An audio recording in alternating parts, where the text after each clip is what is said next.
Hello everyone, and welcome to my UK Royal Family Lover channel.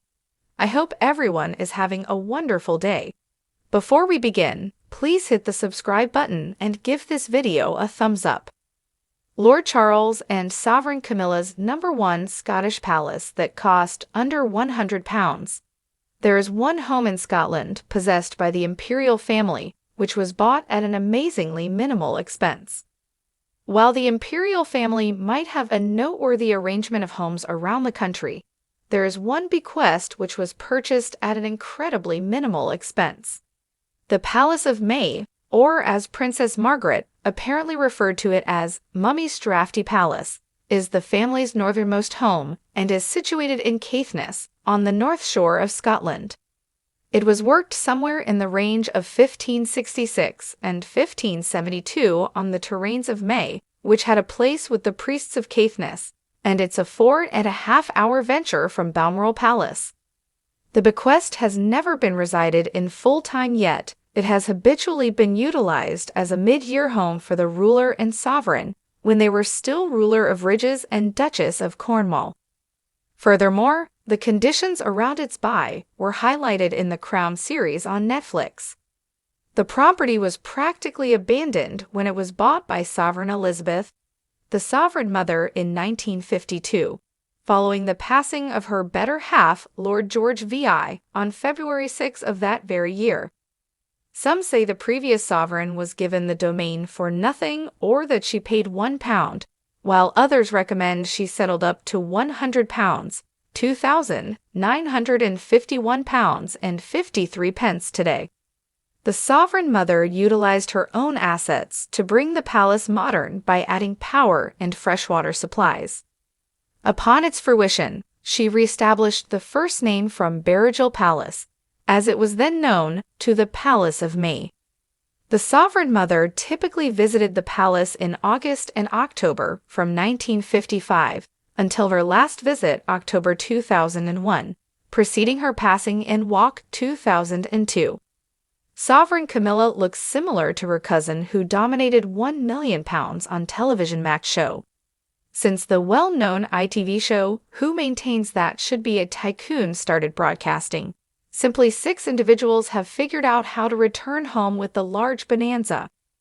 Sovereign Camilla looks similar to her cousin who won £1 million on ITV's Who Maintains That Should Be a Tycoon. Judith Keppel, who was additionally one of the first stars on Eggheads, was the main individual to at any point win the gigantic bonanza on the famous show.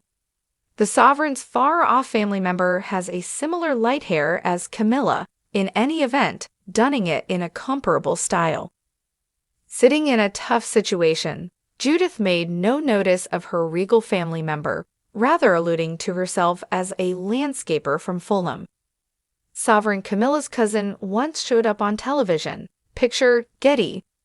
Sovereign Camilla looks similar to her cousin who won £1 million on ITV's Who Maintains That Should Be a Tycoon. Judith Keppel, who was additionally one of the first stars on Eggheads, was the main individual to at any point win the gigantic bonanza on the famous show. The sovereign's far-off family member has a similar light hair as Camilla, in any event, donning it in a comparable style. Sitting in a tough situation, Judith made no notice of her regal family member, rather alluding to herself as a landscaper from Fulham. Showing up on the show in 2000, a then 58-year-old Judith looked paralyzed as she was reported as the show's very first large champ.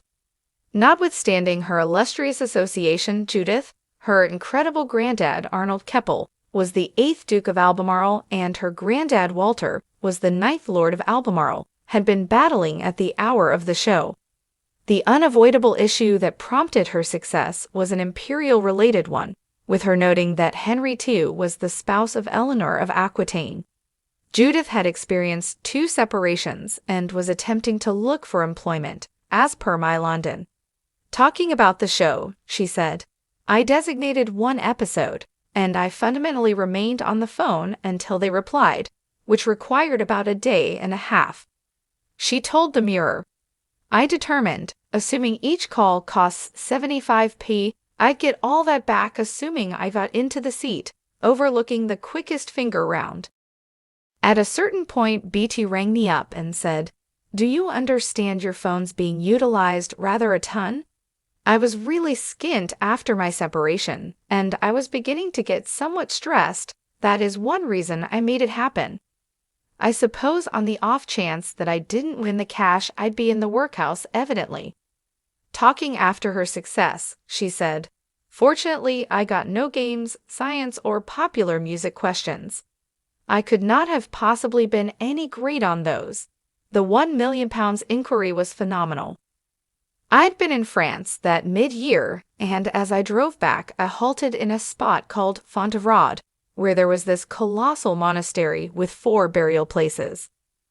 One was Eleanor, and the other was her better half, Henry II, the response. On the off chance that I hadn't halted there, I could never have known, and would most likely have relinquished the inquiry and taken the cash. Thanks for watching. If you like this video, so please don't forget to subscribe my channel and don't miss any update.